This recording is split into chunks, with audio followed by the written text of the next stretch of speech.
आदाब, नमस्कार दोस्तों।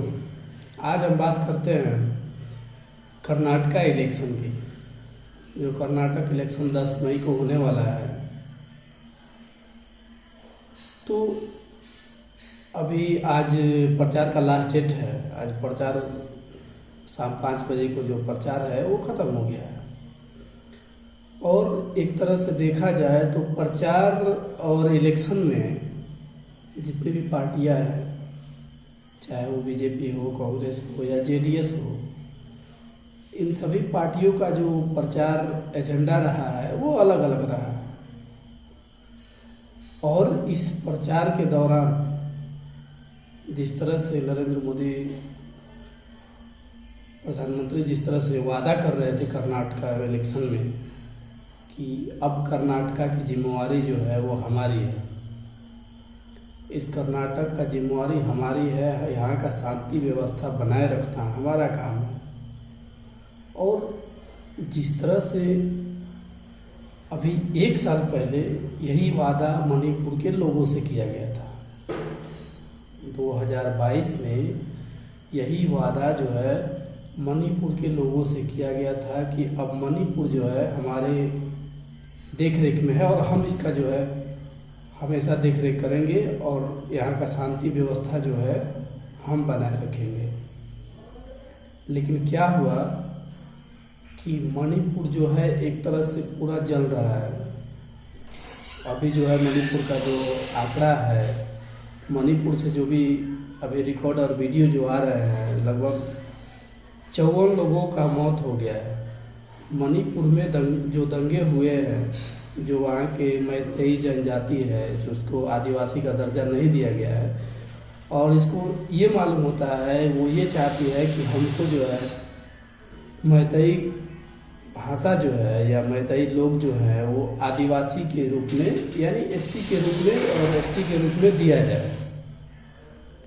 लेकिन ये नहीं दिया गया और जिसके चलते ये सारा बवाल हुआ और लगभग 54 लोग से ज़्यादा लोग जो हैं जो इस दंगे में मारे गए और हजारों लोग जो वहाँ से असम, मेघालय, अलग अलग राज्यों में जो है अपना घर बार छोड़कर बेघर हो गए और वहाँ से अपना जान बचा के भाग गए, निकल गए, कहीं प्रवास कर गए। लेकिन एक नॉर्मल बात है जिसकी मणिपुर की कुल जनसंख्या 35 लाख है। अगर 35 लाख की जनसंख्या आपसे नहीं संभल पा रही है तो आप कर्नाटका को ये वादा क्यों कर रहे हैं कि यहाँ की शांति व्यवस्था बनाए रखना हमारा काम है। आपसे 35 लाख की जो जनसंख्या है मणिपुर की, ये नहीं संभल पा रही है और मणिपुर धू धू करके जल रहा है और आप कर्नाटका इलेक्शन में जो है वो बिजी हैं। क्यों? पूरे प्रचार तंत्र में नरेंद्र मोदी जो है एक शब्द नहीं बोले हैं मणिपुर के बारे में। जो कर्नाटका में आप प्रचार कर रहे हैं, एक शब्द नहीं बोले हैं कि मणिपुर क्यों जल रहा है और इसका जिम्मेदार कौन है। और आप वादा कर रहे हैं कर्नाटका के लोगों से कि यहाँ की शांति व्यवस्था बनाए रखना मेरा काम है। और जिस तरह से आपने बजरंग बली के नाम पे वोट मांगा, कर्नाटका में जिस तरह से आप बजरंग बली के नाम पे वोट मांग रहे हैं, ये सीधे सीधे चुनाव आयोग के जो नियम है उसका उल्लंघन है। लेकिन चुनाव आयोग इस पर चुप है, इस पर कुछ नहीं बोला चुनाव आयोग कि आपने धार्मिक जो है धार्मिक मुद्दों पर वोट क्यों मांग रहे हैं। ये संविधान के खिलाफ है। आप बजरंग बली के नाम पे वोट मांग रहे हैं।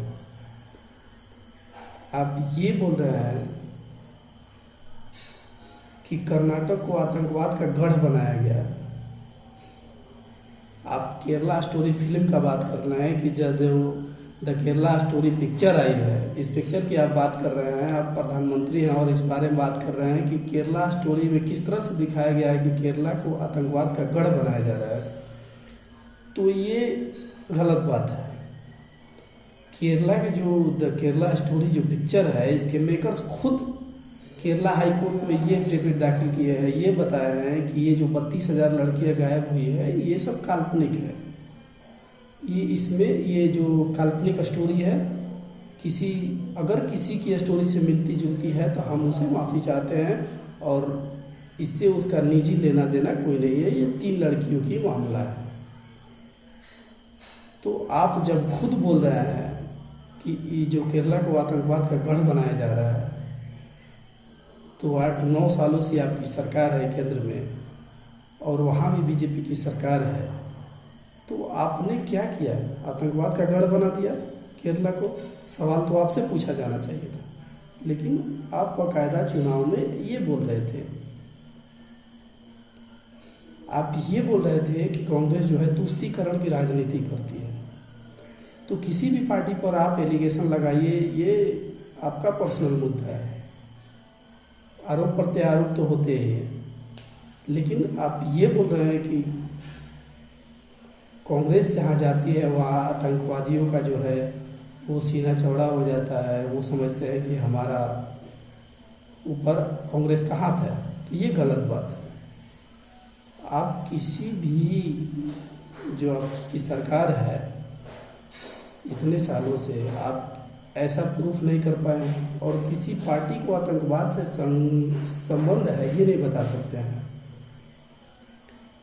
तो जिस तरह से कर्नाटका में चुनावी वादे किए गए कि कांग्रेस के मैनिफेस्टो में ये आया कि हम पीएफआई और बजरंग दल को बैन करेंगे, तो प्रधानमंत्री जो ना है इसे लपक लिए और इसे बजरंग दल को बजरंग बली से जोड़ दिए, क्योंकि इससे कोई लेना देना नहीं है। प्रधानमंत्री के इस भाषण के बाद वहाँ के कांग्रेस मुख्यालय पर जो है वो बजरंग दल का हमला कर दिया, तोड़फोड़ किया गया।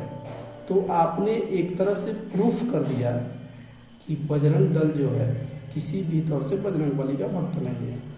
अगर बजरंग बली का भक्त है तो वो इस तरह के घटना को अंजाम नहीं दे सकता है। दूसरा ये है कि जब आप कर्नाटका में चुनाव प्रचार कर रहे थे, चुनाव में व्यस्त थे, तो जम्मू कश्मीर के राजौरी में जो है 5 जवान शहीद हो गए, और आपने जब वहाँ से धारा 370 हटाया था तो आपने ये बात की थी कि आज के बाद जो है कोई नौजवान सैनिक जो है उसकी शहादत नहीं होगी। लेकिन आप इस पर एक शब्द नहीं बोले, एक ट्वीट तक नहीं किए।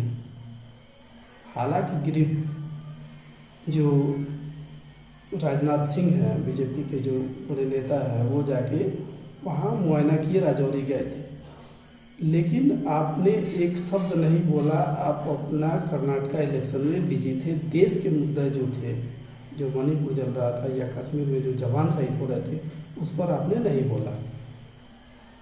आपने 370 हटाने के दौरान यही वादा किया था कि अब यहाँ की शांति व्यवस्था बनाए रखना हमारा काम है, लेकिन ऐसा कुछ नहीं हुआ। तीसरा ये है कि जब आप केरला स्टोरी की बात कर रहे थे तो एक एनसीआरबी का डाटा जो आया है, 40,000 लड़कियां जो हैं, 40,000 महिलाएं जो हैं, वो पिछले 5 सालों में गुजरात से गायब हैं। वो कहाँ चली गई आपको नहीं पता।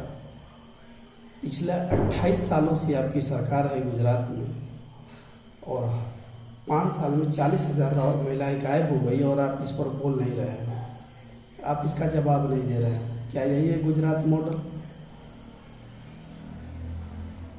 और आपने जो नारा दिया था, जिस तरह से आप महिलाओं की सशक्तिकरण की बात कर रहे थे कर्नाटका इलेक्शन में, प्रधानमंत्री जो है बोल रहे थे महिलाओं के सशक्तिकरण में हमारी जो सरकार है वो योजनाएं लागू की है, तो ये कौन लड़की है जो दिल्ली की जंतर मंतर पर आके पिछले 15 दिनों से बैठी हुई है? एक एफआईआर के लिए उन्हें सुप्रीम कोर्ट जाना पड़ा, जिसको मेडल लाने के बाद खुद प्रधानमंत्री जो है प्रोत्साहन किए थे जिस लड़की को, और फोटो खिंचवाए थे। आज आप उससे इत्तेफाक रख रहे हैं।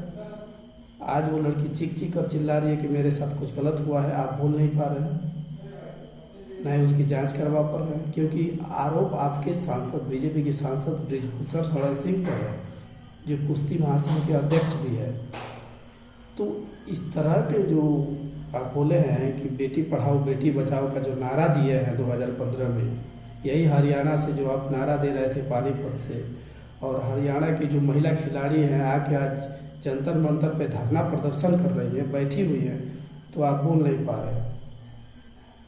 आप कर्नाटका इलेक्शन में ये बोल रहे थे कि महिलाओं के सशक्तिकरण के लिए हमने जो है बहुत बड़ा योगदान दिया है, हमारी सरकार जो है बहुत सारी योजनाएं लागू की हैं।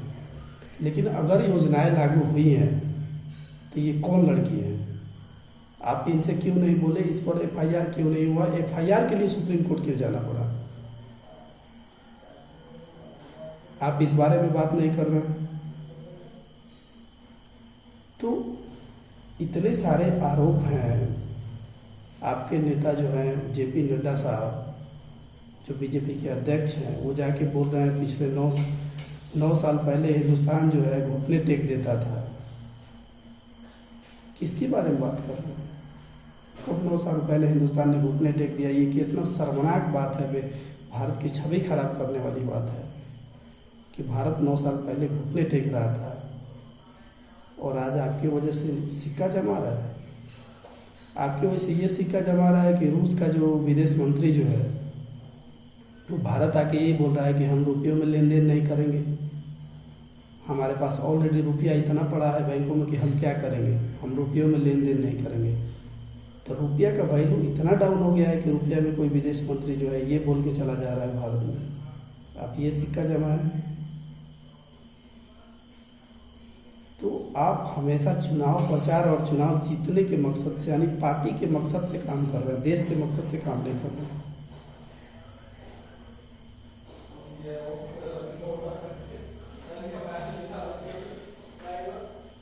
तो ये जनता को देखने वाली बात है। और 10 तारीख को जो चुनाव होने वाले हैं, 13 को जब नतीजे आएंगे तो ये पता चलेगा कि जनता पर ये जमीनी मुद्दा जो है वो काम किया या नहीं किया। जय हिंद, जय भारत।